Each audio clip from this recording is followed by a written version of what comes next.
Olá, bem-vindos a mais um programa Fechamento. A edição de capa da Carta Capital dessa semana é uma continuidade dessa investigação aí sobre o genocídio Yanomami. Não há outro nome, não há outro termo para usar, a não ser genocídio. Agora a gente trata na edição dessa semana uma reportagem da Fabíola Mendonça, de quem ganha, quem são na política e nos negócios os beneficiários do garimpo ilegal. Vamos discutir aqui essas medidas que foram anunciadas, tomadas pelo governo federal. O Lula fez uma reunião com vários ministros, com integrantes das Forças Armadas e tomou algumas decisões ali para preservar e tentar sufocar o garimpo na região ali em torno das terras indígenas e Yanomamis. A gente também vai discutir, obviamente, hoje o assunto que pipocou no dia, que é essa denúncia do senador Marcos Duval, essa declaração de que teria sido pressionado pelo presidente Bolsonaro a tentar incriminar o ministro do Supremo Tribunal, Alexandre de Moraes, e impedir a posse do Lula. Marcos Duval, obviamente, que ao longo do dia já mudou essa versão várias vezes. Primeiro, ele disse que tinha sido coagido pelo Bolsonaro e também tinha anunciado a renúncia ao posto de senador. Aí, ao longo do dia, ele foi adaptando, disse que o Bolsonaro não o coagiu, mas aceitou que o Daniel Silveira, aquele deputado que acabou sendo preso hoje, mais uma vez por ordem do Alexandre de Moraes, por ter descumprido as determinações do Supremo Tribunal Federal. O Bolsonaro não o coagiu, mas também não fez reprimendas a Daniel Silveira, que teria sido o autor dessa tentativa de golpe, mais uma tentativa de golpe, um tanto quanto farsesca, um tanto quanto ridícula, né?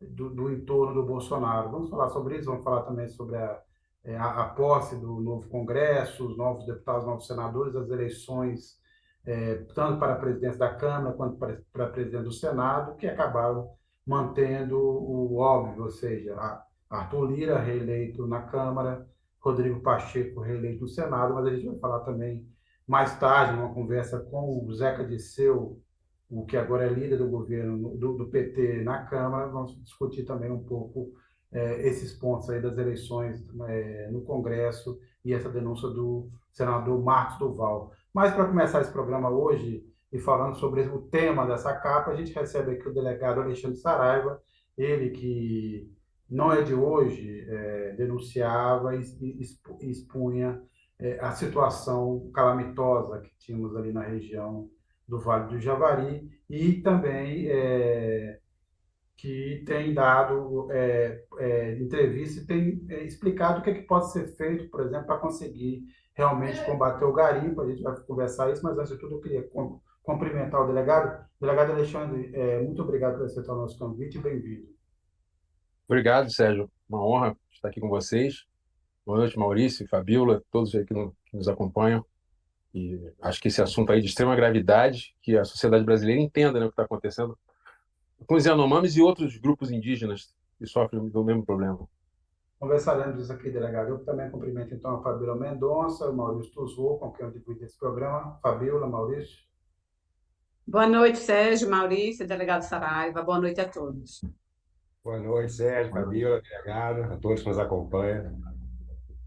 Delegado, como eu falei aqui no início do programa, o Lula fez uma reunião com vários ministros, com integrantes das Forças Armadas, e tomou duas decisões básicas, que foi tentar interromper a logística do garimpo, fazendo um monitoramento, fechando o espaço aéreo e também fazendo repressão nos rios. Aliás, são propostas que vão de encontro ao que o senhor defende, ao que o senhor sugeria. Eu pergunto o seguinte: essas medidas, o quanto elas são efetivas e o que mais é preciso fazer de imediato para começar esse combate ao garimpo ilegal? Bem, elas são muito efetivas, muito efetivas. Principalmente a ida do presidente Lula ao local mostra um comprometimento do governo, deste governo, com a causa indígena, com a causa ambiental. E está provando o que eu venho dizendo, que nunca foi um problema de logística, nunca foi um problema de difícil de resolver sob o ponto de vista operacional. O que havia era uma falta de vontade política, uma vez que muitos grupos econômicos e políticos se beneficiam daquela atividade que gera milhões, talvez até bilhões de reais por ano. E eu acho que essas medidas são emergenciais, serão efetivas, mas precisamos de outras. Investigar, por exemplo, a rastreabilidade do ouro. Esse ouro foi para onde? Foi para o exterior? Foi para a região sudeste? Foi para DTVMs? Quem lucrou com essa atividade? Quem recebeu dinheiro desses criminosos para campanhas políticas? Ou seja, é toda uma sequência de ações que precisam ser realizadas.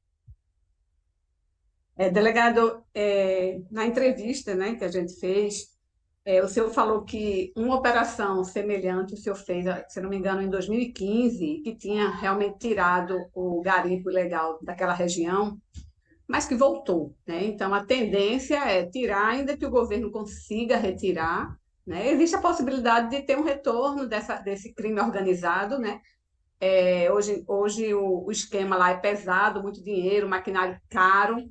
Eu queria que o senhor falasse um pouco o que é necessário para que isso não volte a acontecer. Ainda que o governo consiga retirar, né, os criminosos de lá, o que fazer para não se repetir isso no futuro? O que precisa ser feito é que essas operações não sejam ações pontuais, sejam ações perenes. E o que foi realizado foi em 2012, essa operação, Operação Chauara. Depois teve uma outra em 2019, que era Corubo. E basicamente o quê?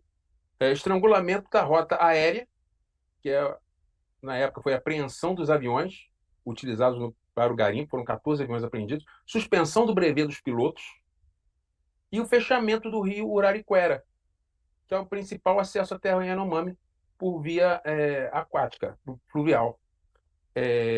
Fazendo isso, mantendo uma base ali, não vai voltar. Segundo a criminologia, o crime acontece porque a ausência de guardião.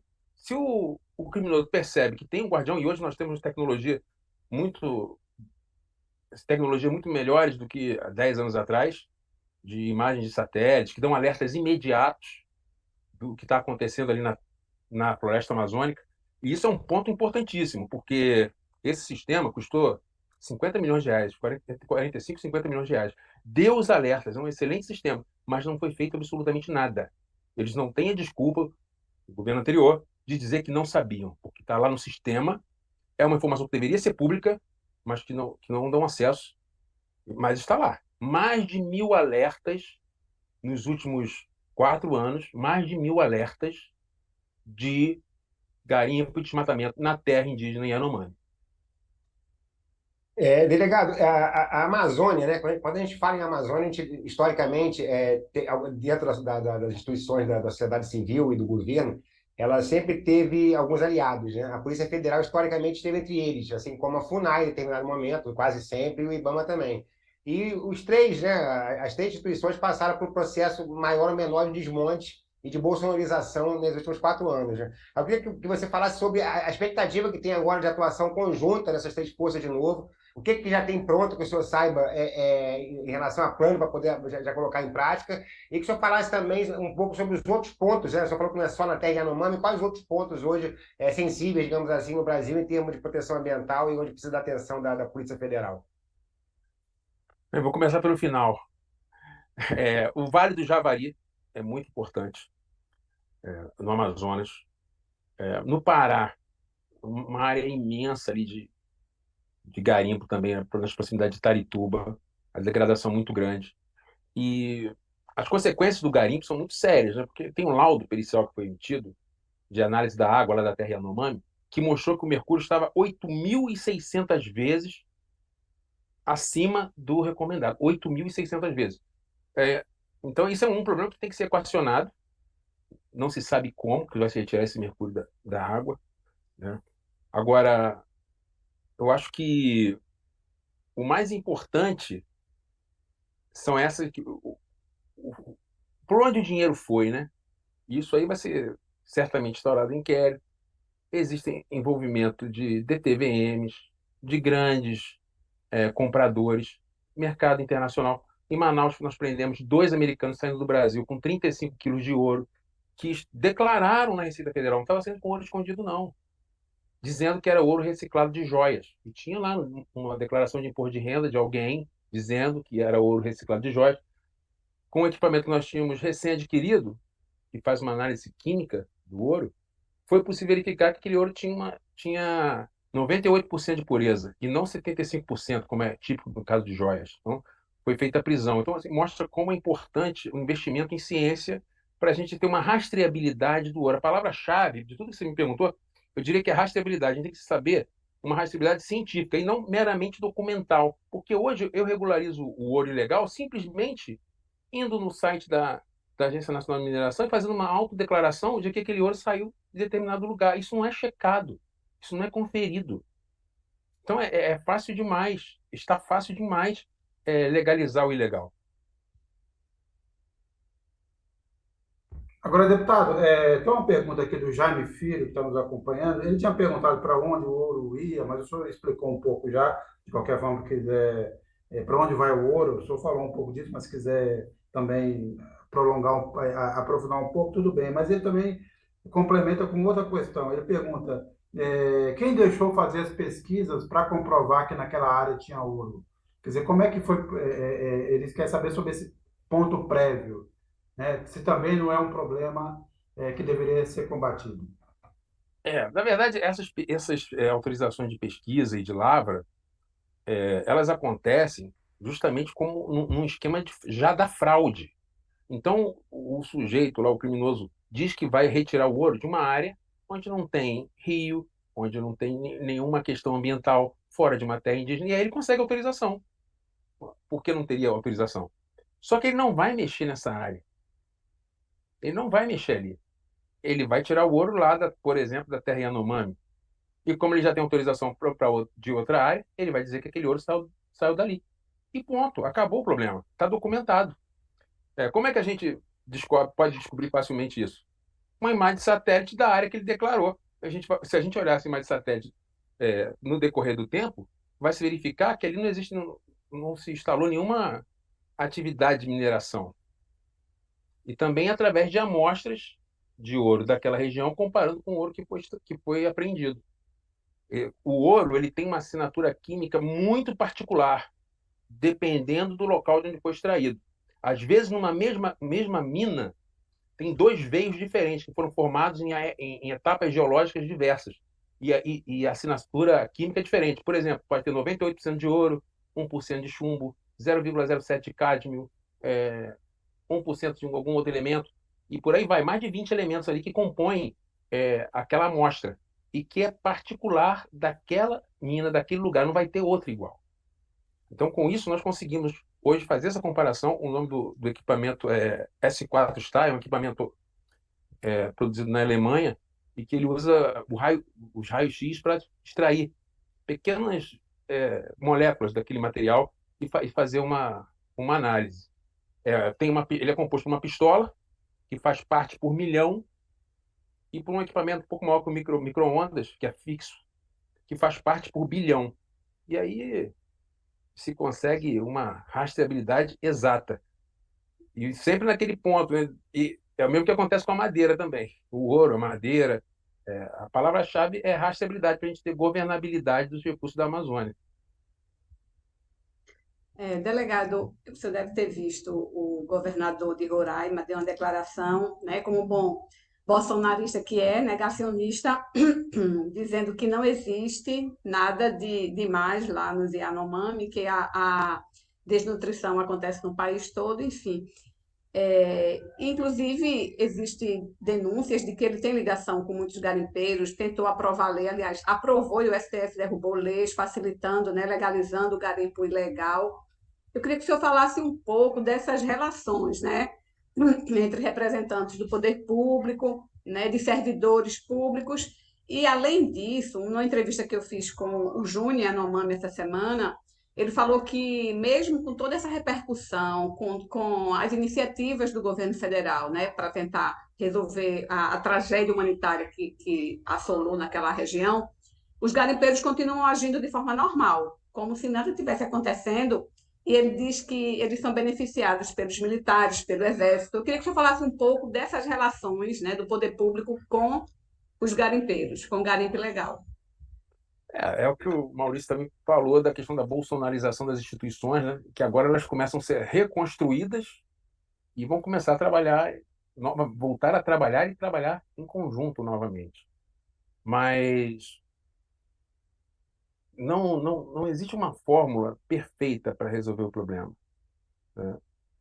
Nós nunca, na verdade, a gente nunca consegue eliminar completamente um problema. A gente transforma um problema grande num problema menor. Isso não vai acontecer da noite para o dia, porque não se chegou a esse ponto também do dia para a noite. Os garimpeiros ainda têm uma grande confiança, porque eles têm políticos no bolso. Políticos no bolso. Um governador que edita uma lei dizendo que as instituições não podem destruir maquinário do garimpo. O que é o garimpeiro? O garimpeiro é um ladrão de um bem público que está no subsolo, segundo a nossa Constituição, pertence à União. Está lá no artigo 20 da Constituição.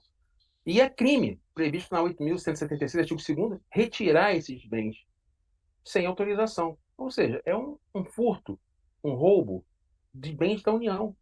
Então, é uma organização. A gente precisa entender que crime ambiental não é coisa de amador, é coisa de organização criminosa.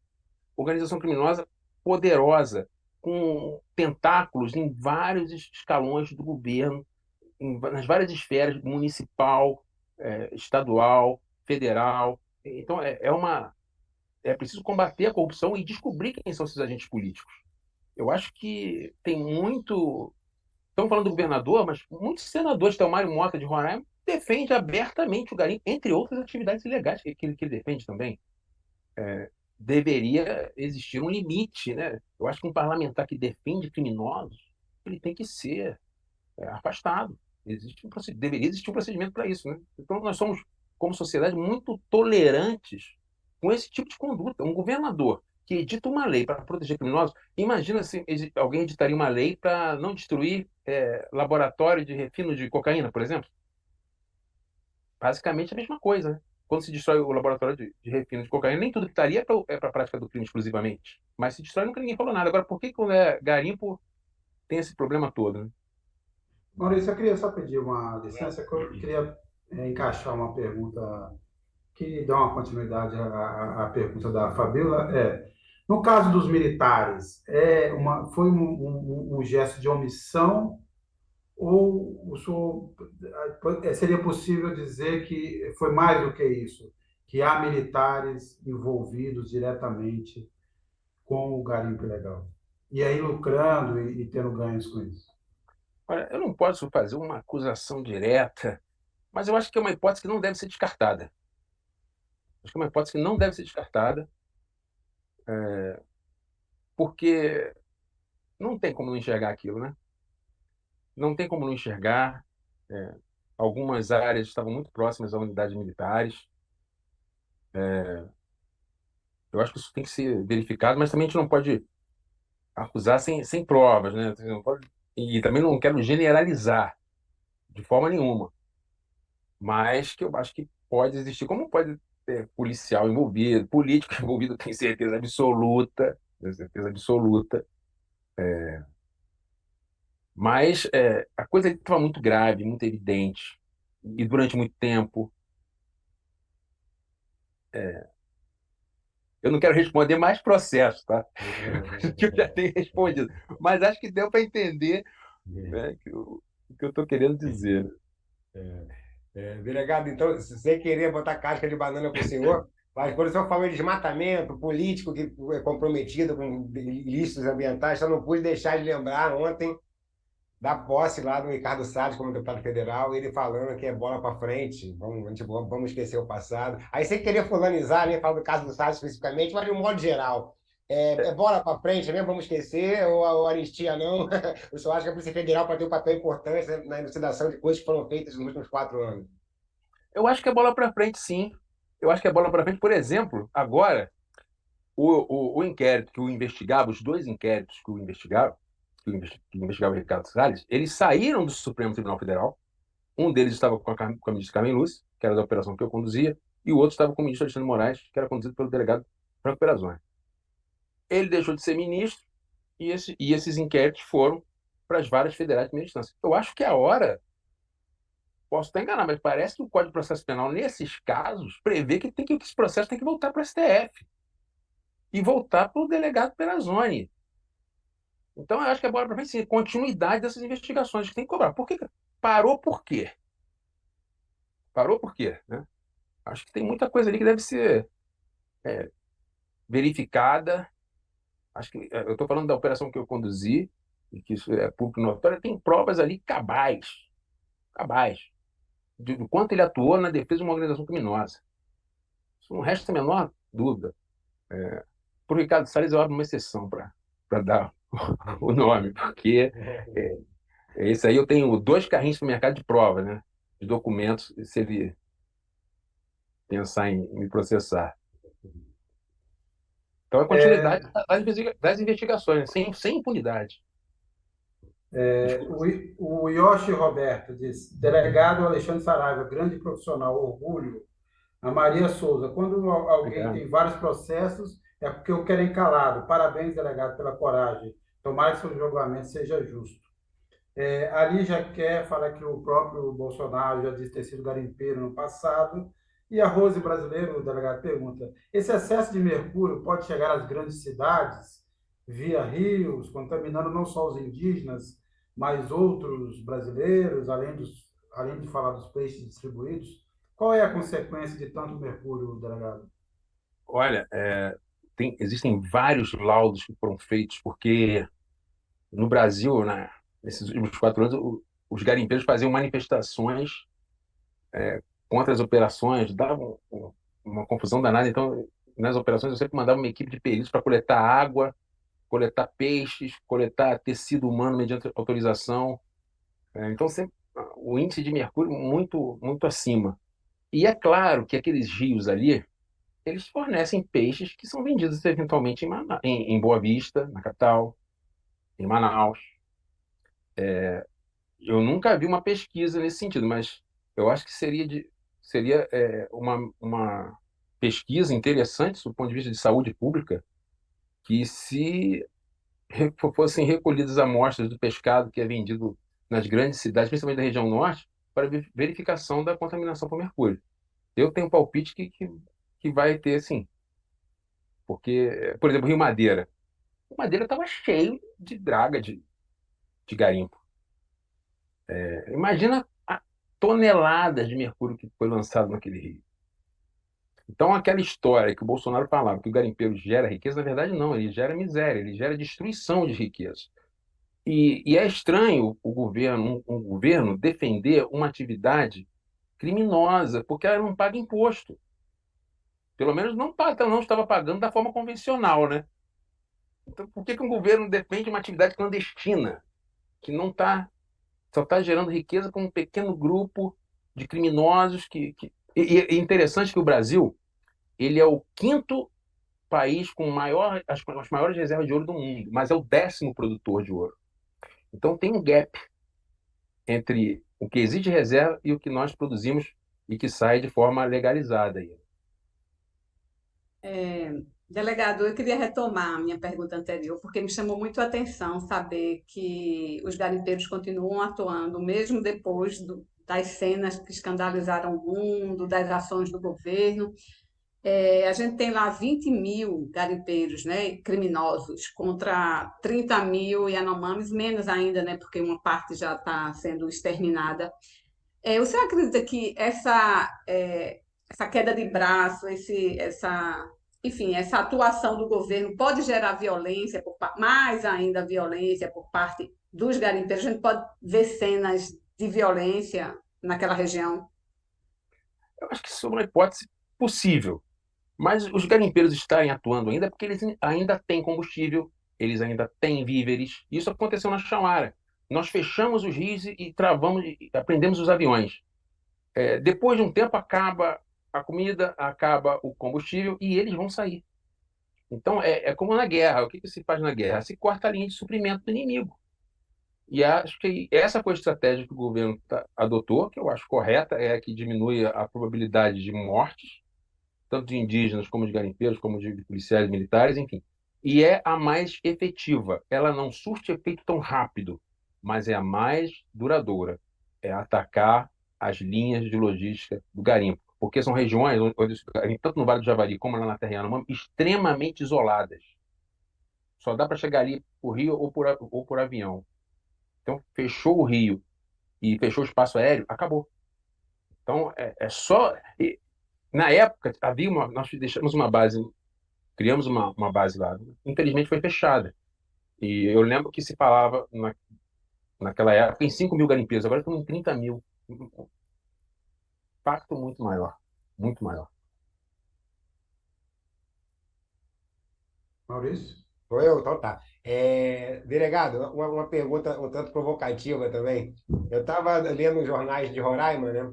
E aí, curiosamente, eu percebi o seguinte, em relação à nomeação do novo superintendente da PF lá, e muita gente ligada ao agronegócio lá, e mineração e tudo mais, eles comemorando, ainda bem que não foi o Saraiva, né? Vários falando isso, e alguns inclusive xingando o senhor de comunista, de ambientalista, nessa linha. Eu não lembro realmente o nome das pessoas, não lembro mesmo, mas é até engraçado. Aí eu quero Nossa. por que essa alegria toda lá em Roraima, delegado? Né? Mas isso para mim é motivo de orgulho, né? Não ser, o policial não ser querido pelos bandidos é o normal. Mas ele não fique tão tranquilo assim que eu não vou voltar, não. A qualquer momento eu posso retornar. Tá certo. Agora, delegado, uma questão aqui para uma última questão. Em relação a essa tragédia humanitária, esse genocídio, é, além, obviamente, de autoridades que estão sendo citadas, tal, em relação aos garimpeiros, aos mandantes, aos donos do garimpo, o que pode ter de consequência, o senhor acha? Eu acho que eles podem ser. Todos eles são coautores de genocídio. Além do crime previsto lá na 8.176, no artigo 2º, que é a usurpação de bem da União. Organização criminosa, dá crime aí para ficar uns bons 20 anos na cadeia. Eu espero que isso que aconteça. Quanto a isso, eu não tenho a menor dúvida da gravidade dos crimes cometidos por garimpeiros, por políticos. Isso é uma organização criminosa. Agora, voltando lá à questão de Roraima, eu não estou lá, mas eles eles estão achando que quem está chegando é bonzinho com bandido. Eles podem ter certeza que não. Vai ter uma mudança, certamente uma mudança de comportamento, né? Bem, a gente recebeu aqui o delegado Alexandre Saraiva, queria agradecer bastante, delegado. Obviamente, esse assunto não morrerá agora, esperamos que o senhor volte aqui em outras oportunidades, tanto nesse programa quanto em outros programas do canal da Carta. Eu queria lembrar quem está nos assistindo aí, que está gostando do canal, recomende aos amigos, se inscreva, entre na parte premium, recomende. A gente está muito perto de chegar aos 500 mil inscritos no canal, falta muito pouco, então vamos aí ajudar e dar uma acelerada nessa marca que é importante para a Carta Capital. Quanto mais inscritos a gente tiver, mais influência a gente vai ter aí no debate público. Delegado, eu agradeço, mas antes de eu sair, vamos assistir só uma declaração do Lula. O Lula, lembrando que no dia 1º a gente teve tanto a retomada do ano judiciário, quanto a retomada também do ano legislativo, a posse dos novos congressistas, a eleição para a presidência da Câmara e para a presidência do Senado. O Lula, antes da posse no Congresso, esteve lá na reabertura do ano legislativo no STF, e ele deu declarações sobre a situação política no Brasil e como nós chegamos a esse ponto. Então vamos assistir aí rapidamente com o Cacá. Delegado, muito obrigado, até a próxima. Até a próxima. Um grande abraço. Um grande abraço a todos. Nem eu, nem as senhoras e os senhores poderíamos imaginar a escalada de ataques das instituições da democracia nos anos recentes. Escalada que culminou com o bárbaro atentado às sedes dos 3 poderes. Naquele dia 8 de janeiro, a violência e ódio mostraram sua face mais absurda, o terror. Não foi um episódio nascido por geração espontânea, mas cultivado em sucessivas investidas contra o direito e a Constituição, com o objetivo de sustentar um projeto autoritário de poder. O povo brasileiro não quer conflitos entre as instituições, não quer agressões, intimidações, nem o silêncio dos poderes constituídos. O povo brasileiro quer e precisa, isto sim, de muito trabalho, dedicação e esforços dos três poderes no sentido de reconstruir o Brasil. Bem, o Lula, obviamente, expressou mais uma vez esta situação que o Brasil se encontra, atribui isso ao ódio, à política que foi criada nos últimos anos, que tem na sua origem também na Lava Jato, no lavajatismo, no impeachment, o golpe contra Dilma Rousseff, é, e que agora ainda se reflete no Congresso. A gente viu essa eleição aí na Câmara dos Deputados e no Senado. O Rodrigo Pacheco ganhou, mas ganhou por uma diferença menor do que esperava. Foram 49 votos a favor, 32 a favor do Rodrigo Pacheco, 32 votos a favor do Robson Marinho, que ex-ministro Bolsonaro, que estava competindo e tal. Alguns senadores têm dito que essa eleição não reflete exatamente qual será o equilíbrio no Congresso, que o Lula pode ter cerca de 53 votos a favor, o que lhe dá uma maioria no Senado razoavelmente confortável. Mas eu queria ouvir rapidamente o Maurício primeiro e a Fabíola na sequência. Que impressão que vocês saíram tanto dessa eleição no Congresso quanto no Senado? O que pareceu nesse caso, Maurício e Fabiola? Sérgio, eu acho que em relação ao Senado, né, a votação apertada, ela talvez não se reflita, como você bem disse, no desenrolar da legislatura, né, do ano legislativo.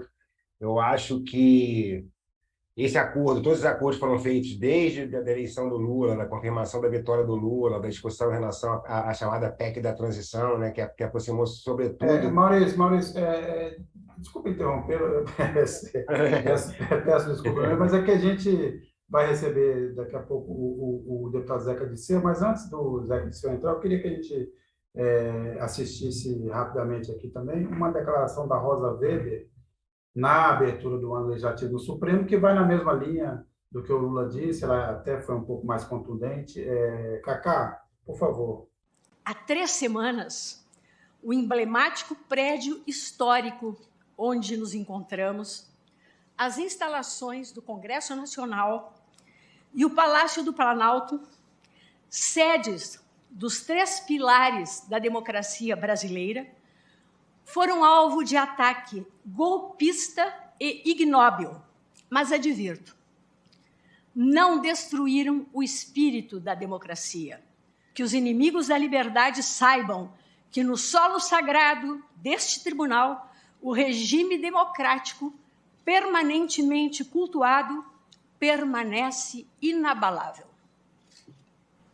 E se alguma dúvida ou dificuldade de compreensão acaso esteja a pairar neste momento sobre o sentido do que estou a dizer, assevero, em nome do Supremo Tribunal Federal, que uma vez erguida da justiça a clava forte sobre a violência cometida em 8 de janeiro, os que a conceberam, os que a praticaram, os que a insuflaram e os que as financiaram serão responsabilizados com o rigor da lei.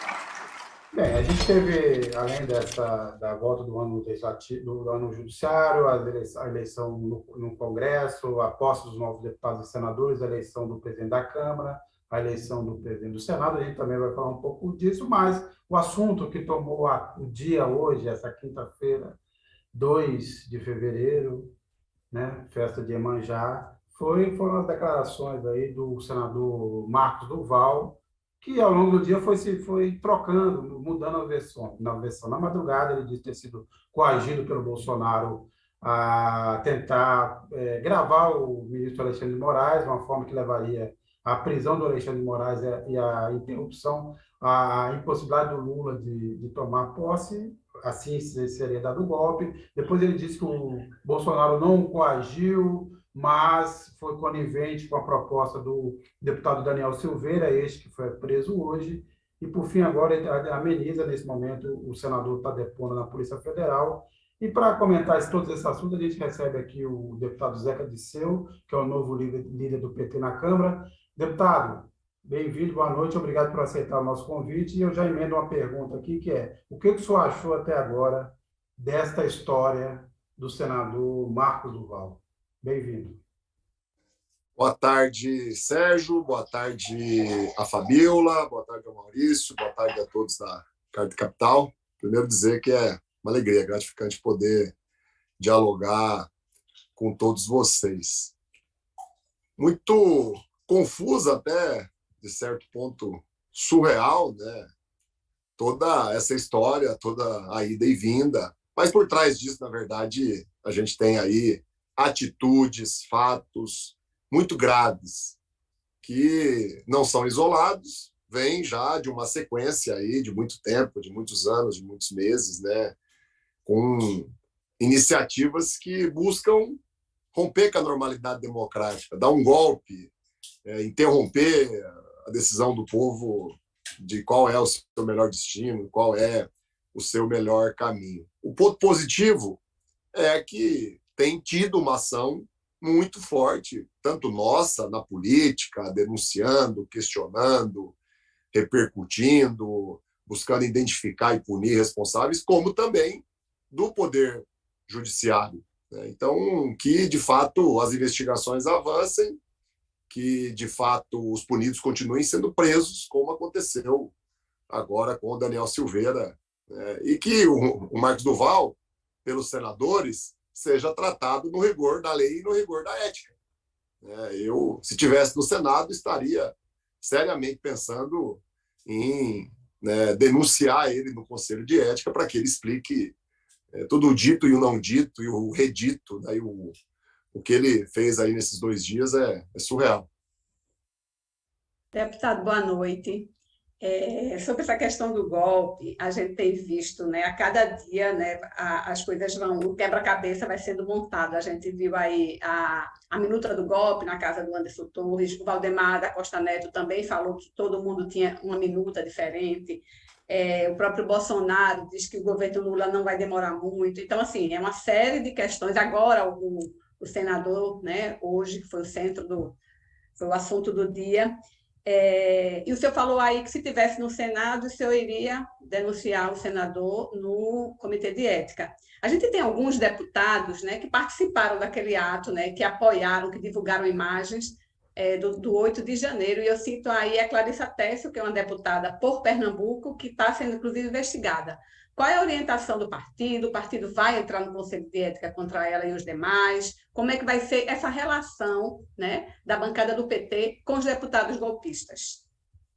A bancada, até porque começou hoje, né, o ano legislativo, ela não se reuniu ainda para tratar desse tema e desse assunto. Mas ali, no dia 8, no dia 9, no dia 10 de janeiro, logo depois dos atos terroristas, daquela destruição dos 3 poderes, né, nós fizemos, sim, uma denúncia, né, várias denúncias, na verdade, não foi apenas uma, já no domingo à noite, depois na segunda, na terça, ao Supremo Tribunal Federal, que em alguns casos decretou prisões, em outros casos abriu inquéritos, e no meio disso tudo tem 4 deputados, deputadas, né, que estão denunciados. Né? Eu vou defender na bancada, é a bancada que vai decidir, que a gente aguarde o avançar das investigações. Eu não consigo ver o Supremo amaciando, o Supremo não levando isso adiante, até porque o próprio Supremo foi e continua sendo atacado. Está aí o exemplo do que tramavam, né, contra o ministro Alexandre de Moraes, que era o presidente do Tribunal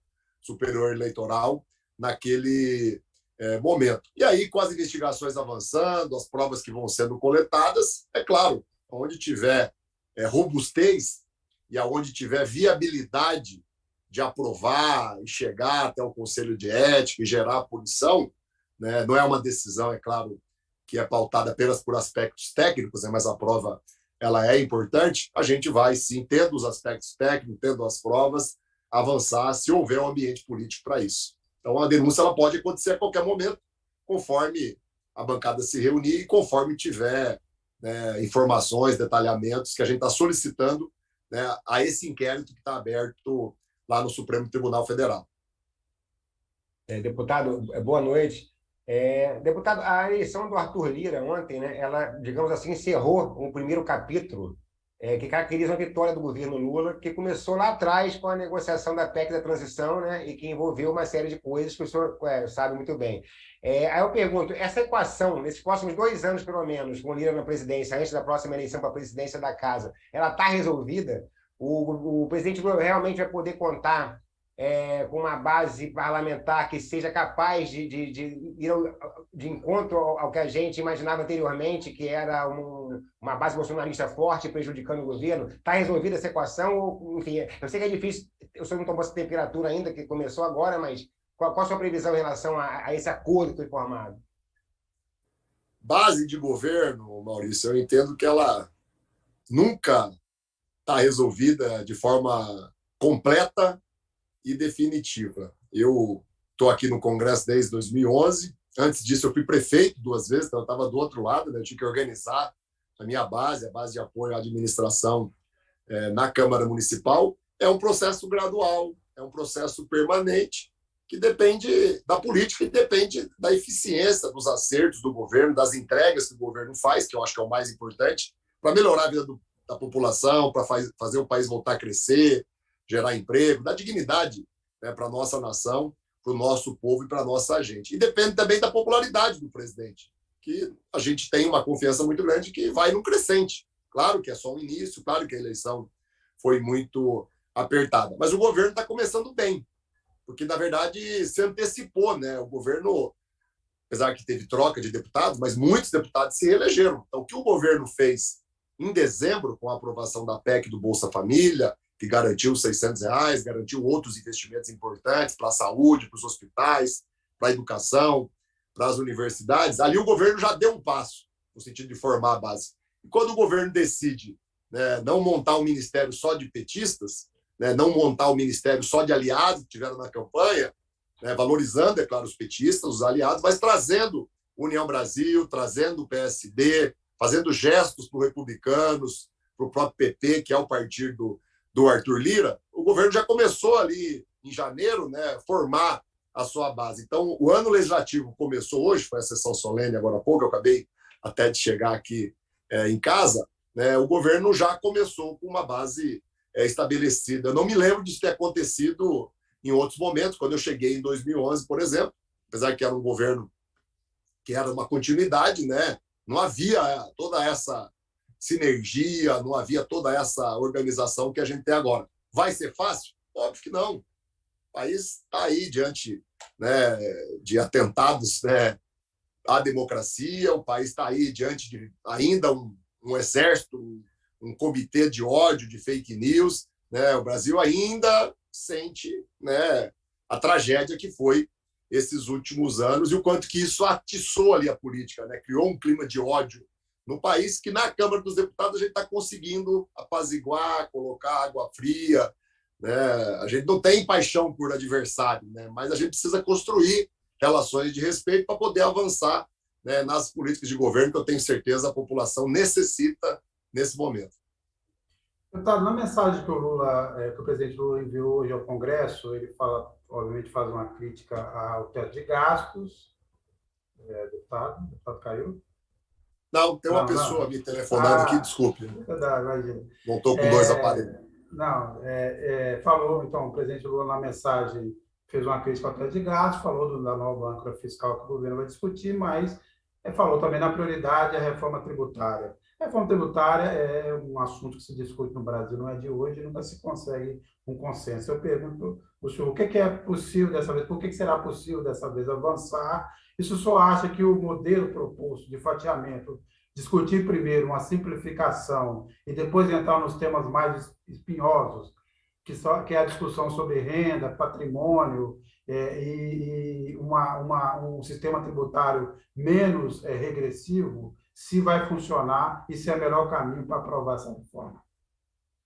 É muito difícil alguém, né, que não tenha bastante opinião favorável quanto à necessidade do país ter uma reforma tributária que estabeleça justiça, que seja solidária, né, e que olhe, né, a população mais pobre, o assalariado, o trabalhador, a trabalhadora, que paga muito imposto porque ele está concentrado, né, no consumo. E é óbvio que há também muita clareza hoje de que é extremamente necessário, né, tributar, taxar, eu não diria nem os mais ricos, os bilionários, que aumentaram muito, inclusive, nesse período trágico que a gente viveu do governo Bolsonaro e da própria pandemia do coronavírus. E todo mundo tem clareza também, até porque a gente quer gerar emprego, o país precisa, tem muita gente desempregada, que tem que ter algumas medidas de estímulos ao setor produtivo e muitas vezes você tirar impostos de determinados setores que geram muito emprego, né, melhorando a arrecadação, melhorando a receita, né, como o ministro Haddad está apresentando propostas agora,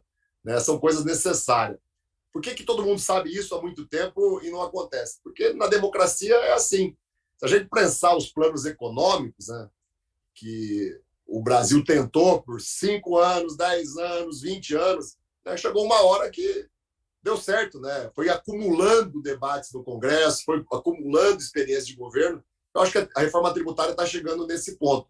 Como foi também em relação aos programas sociais, né? Quantas vezes o país tentou criar um programa social robusto e batia na trave, não conseguia, não avançava no Congresso, o governo não conseguia elaborar, eram coisas todas fatiadas, até que o Lula conseguiu, no início do governo dele, com o Fome Zero, né, com a política social, criar o Bolsa Família. Então, grandes mudanças, como é uma mudança importante a reforma tributária, eu entendo que elas acontecem quando há um acúmulo.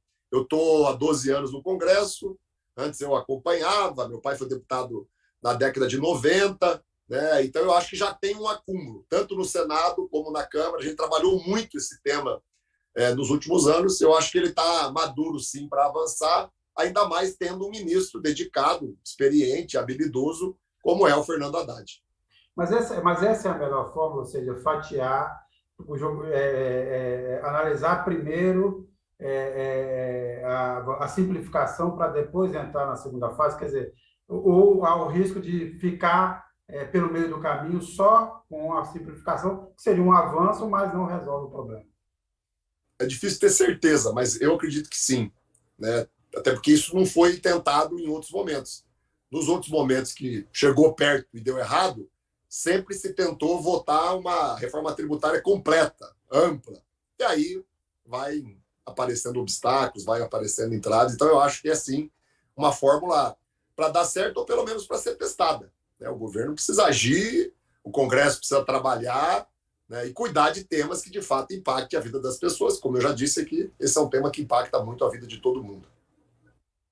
Deputado, no depoimento hoje do Valdemar Costa Neto na Polícia Federal, ele, além de falar das várias minutas do golpe, ele cita o artigo 142 da Constituição, que vários advogados, né, sugeriram utilizar esse artigo para as Forças Armadas, o Exército, né, assumir e tomar conta. Numa entrevista recente que eu fiz com o pesquisador Francisco Teixeira, ele disse que esse artigo ele foi regulamentado no governo de Fernando Henrique, portanto, ele não necessariamente autoriza os militares a defender, né, a ordem interna do Brasil. Eu queria saber se nessa legislatura é possível uma PEC, né, se o PT trabalha, se o governo trabalha com uma PEC para alterar esse artigo e, pegando carona no discurso do Arthur Lira ontem, colocar cada um no seu quadrado, colocar as Forças Armadas dentro do que ela, de fato, deve fazer a partir do que está na Constituição Federal. Nós temos preocupação, obviamente, sobre esse tema. A gente tem dado e dará contribuição, opinião, haverá iniciativa, mas eu entendo que um tema tão delicado como esse, ele não pode ser um tema de exclusiva iniciativa de um único partido. Eu queria saber a posição do senhor como parlamentar em relação a essa discussão. O senhor acha que o país, estando ciente de todas as dificuldades que o presidente Lula enfrenta na questão da defesa e tudo mais para poder governar com tranquilidade, ele deve esquecer, pacificar, ou deve punir, buscar levar a barra da justiça que deve ser levado?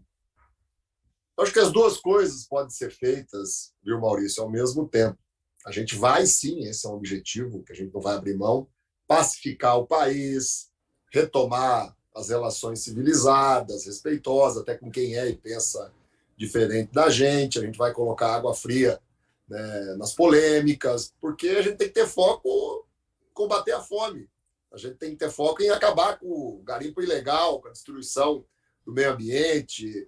A gente tem que ter foco de retomar o Minha Casa Minha Vida, para quem está assistindo, está pagando aluguel, sair do aluguel e poder pagar a parcelinha ali da sua própria casa. né? Então dá para pacificar o país, porque é necessário para que essas coisas avancem, mas nada impede, enquanto faz isso, né, dentro da lei, né, de forma racional, identificar, punir, né, os responsáveis, os culpados, quem organizou, quem financiou, quem estimulou, né, todo aquele ato criminoso do dia 8 de janeiro, e, paralelo a isso, isolar os insanos, isolar os bolsonaristas raiz, isolar aqueles que flertam com golpe ou aqueles que usam como método a violência, a agressão, o insulto, como tinha já isso formatado ontem lá na Câmara. Quantos eram os babaca que estavam lá com adesivo, inclusive com uma postura desrespeitosa, eu acho que até criminosa, né, em relação à deficiência que o presidente Lula tem, porque perdeu um dedo trabalhando. Eram 15, 20, não passou de 25 deputados. Nós somos em 513, então eles já estão se isolando. Já há uma certa ojeriza, né, para esse tipo de postura, esse tipo de método. E lá no Senado, eu não estava lá, mas eu vi, né, nas notícias da televisão, o isolamento ali, né, da Damares, do Mourão, foi muito evidente. Então, eu acho que eles continuando apostando nesse método, eles vão estar cada vez mais isolados. E nós não vamos dar moleza para eles, é claro, quando extrapolar o limite legal, o limite da ética. Ontem a gente já dialogou um pouquinho, eu e a Maria do Rosário, isso com o presidente Arthur Lira. Nós vamos, dentro do que a Câmara permite, tomar as providências, tomar as iniciativas, né? Não dá para se aceitar que se faça política se utilizando de xingamentos, de agressões, de insultos, né? E até de posturas preconceituosas como essa, né? Daquele símbolo ali do dedo cortado do presidente Lula. Deputado, uma última pergunta, voltando ao assunto tributação, que ele é central, inclusive, na reestruturação do Estado e nas possibilidades de investimento que o governo Lula quer, tem essa discussão aí sobre a reformulação do CARF. Para quem não acompanha, o Brasil tem uma última instância onde os sonegadores, quem foi multado, quem tem imposto a pagar, pode recorrer. E o governo quer uma mudança de como essa estrutura funciona, porque ela acaba, ao longo do tempo, beneficiando quem sonega ou quem faz o que se chama aí de elisão fiscal, uma forma, vamos dizer assim, tucana de chamar os sonegadores. Eu pergunto, o senhor acha que há clima para mudar essa estrutura e tornar mais efetiva a cobrança de imposto, principalmente das grandes empresas que têm um exército de advogados para questionar as cobranças da Receita Federal nesse CARF? Acredito que tem clima, né? A decisão acertada do presidente Lula e do ministro da Economia, Fernando Haddad, né, de, sem aumentar impostos, né, buscar elevar a arrecadação, entre outras coisas, cobrando dos bilionários que sonegam, fraudam, né, a arrecadação de impostos no país, ela remete àquilo que eu disse lá em abril de 2019, não sei se vocês lembram, na época da reforma da Previdência. Quando eu falei que o Paulo Guedes, o governo Bolsonaro, né, era tigrão com os aposentados, com o pequeno agricultor, que estavam avançando ali na destruição do direito mais sagrado, né, que é o direito à aposentadoria. E quando eu disse que eles eram muito suaves, que eles eram tchutchuca, né, com os ricos do país, os bilionários, era muito nesse sentido, porque toda vez que o Paulo Guedes debatia alguma coisa, parecia que a única forma que tinha de equilibrar as contas do país era tirar direitos, era reduzir investimentos, era tirar dinheiro do orçamento que chega para melhorar a vida do povo. E, na verdade, eles fizeram isso os 4 anos. O Haddad, o Lula, e eu fiz isso quando eu era prefeito, está provando que tem um outro jeito, né? Você pode devolver investimentos na educação, você pode melhorar um programa como o Bolsa Família, você pode financiar a produção, gerar emprego e renda, gastar mais, né? Arrecadando mais também. E arrecadando mais sem elevar a taxa de imposto. Então, essa solução do CARF, seja que o Congresso vai dar, ou seja, uma intermediária que o governo consiga negociar, ela já passou da hora de acontecer, porque está começando a virar quase que uma regra, né? As megas corporações, as grandes empresas não pagar imposto no país, depois judicializar, né, as ações da Receita Federal e fica lá parado no CARF, sem solução alguma, né? Então, eu acredito que tem sim condições de avançar e procuro dialogar com os outros partidos, dialogar com o presidente Arthur Lira, para a gente achar a melhor e a mais rápida solução, ou exatamente como o governo está propondo, ou com alguns pequenos ajustes, né, para que a viabilidade política possa se juntar à necessidade técnica correta que o ministro apresenta. Eu já tive com o ministro Fernando Haddad, fui muito bem recebido, a gente teve um diálogo muito produtivo sobre isso, e ele está convidando, né, as bancadas dos partidos que apoiam o governo, né, a bancada do PT vai estar com ele na semana que vem, nós vamos por 2 horas poder debater esse tema, montar estratégia e, junto com os outros partidos da base,